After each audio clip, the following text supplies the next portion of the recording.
Hi guys, it's Debbie. As Halloween is nearly here, today I would like to speak about some horror films I would recommend watching during this period, whether actually on Halloween night, on your own or with your friends, during this week leading up to the actual day, or anytime you want. As you'll soon see, I won't be focusing too much on the content of each film because there are so many, and mostly because there are so many spoilers to avoid. Also make sure to leave a comment down below telling me what you would pick as the best horror film for Halloween. The first film I'd like to speak about is Insidious, directed by James Wan.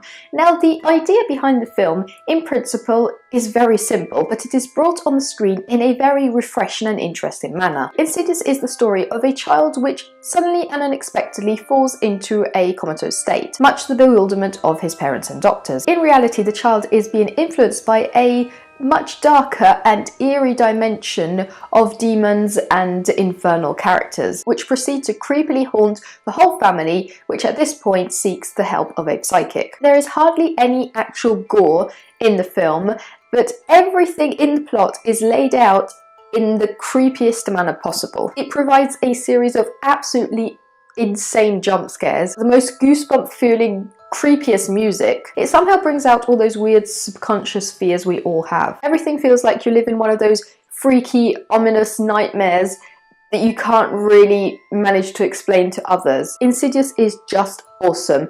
Watch it and you'll know what I'm speaking about. It is great to watch with a group of friends. You'll all be screaming out in certain moments. Forget chapter 2, chapter 3. This first one is the one you'll want to watch. Trust me, you'll be gripping the blanket right up until under your chin or checking behind doors.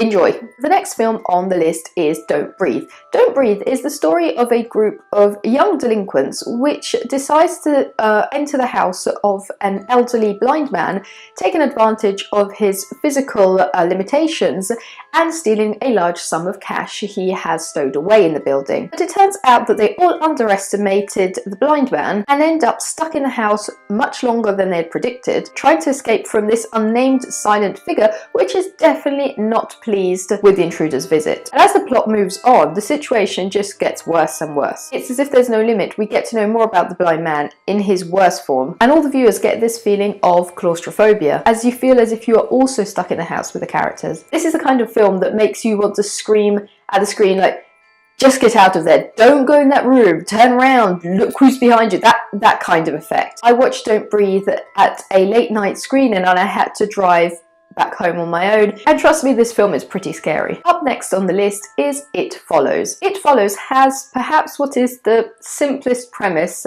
out of all the films here today. So this introduction will sound pretty brainless, but hear me out. Basically, some of the characters in the film start to get followed by mysterious figures. They could be at class, at the cinema, out and about with their friends, and suddenly a mysterious figure starts walking straight towards them, following them. Not running, not zombie-like wandering, just purposely walking and following the character. Obviously not with the best intentions. This idea is so simple, but at the same time extremely effective. The whole plot is incredibly engaging as we follow the characters on their desperate attempt to get away from these cryptic figures, not trusting anybody. And the enigma is even more thrilling because we don't know why exactly this is happening. We only know that this can be passed on to somebody else, and that if the figure reaches you, that is the end. When I first heard of It Follows, I was very skeptical, probably how you are in this moment. As I was saying, I was coming from films such as Insidious, in which, for how unrealistic,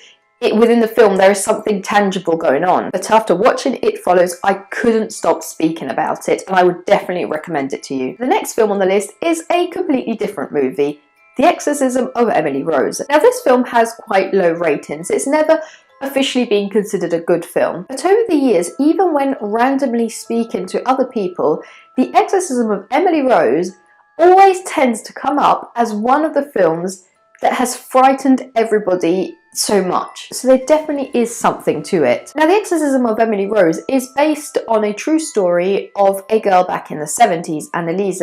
Annalise had a series of severe psychiatric issues, but she was ultimately cured with an exorcism, which was followed by her death because of malnourishment and failure to recognise her real medical needs. Now, the film opens with a trial in which her case is being examined as negligent homicide. In the film, she is given the name of Emily Rose, and most of the plot consists of flashbacks to her life, how her condition developed, but it obviously presents everything as if the demonic possession was real. Now, I don't usually like films about exorcism.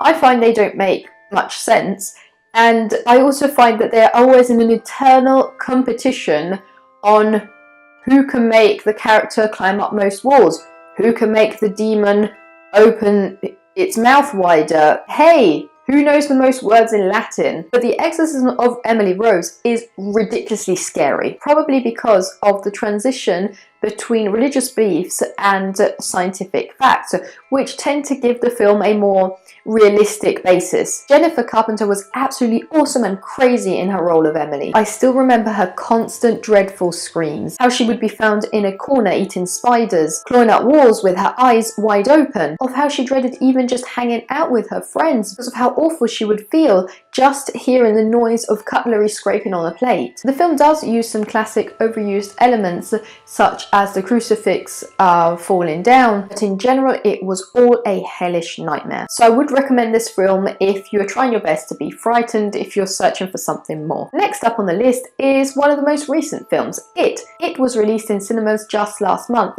so it's not available on DVD yet, but if you have the chance, make it a movie night, go to the cinema and watch this film. Now, in my standalone review of this film, I explained how I preferred the older film about It, but I think that this 2017 one, for a variety of different features, is the ultimate perfect Halloween movie night film. It is entertaining, Pennywise is the perfect evil character, there are some pretty interesting roles and topics, and it's great to enjoy both on your own and with a group of friends. I will leave the link to the complete and spoiler-free review of this film down in the description box. The next film is The Sixth Sense, probably the most famous film on this list. The Sixth Sense, which I can't manage to pronounce, is the ultimate suspense-filled movie. We have a child psychologist which follows a young boy, Malcolm, which seems to be absolutely terrified of something, anxiously closing himself to other people and living in his own small scared life. As the film moves on, we also see how the psychologist is struggling in his own personal life, especially in his relationship with his wife, which appears to be worse every day. The doctor and the child start spending long hours together until we discover what the real issue is, what frightens little Malcolm so much.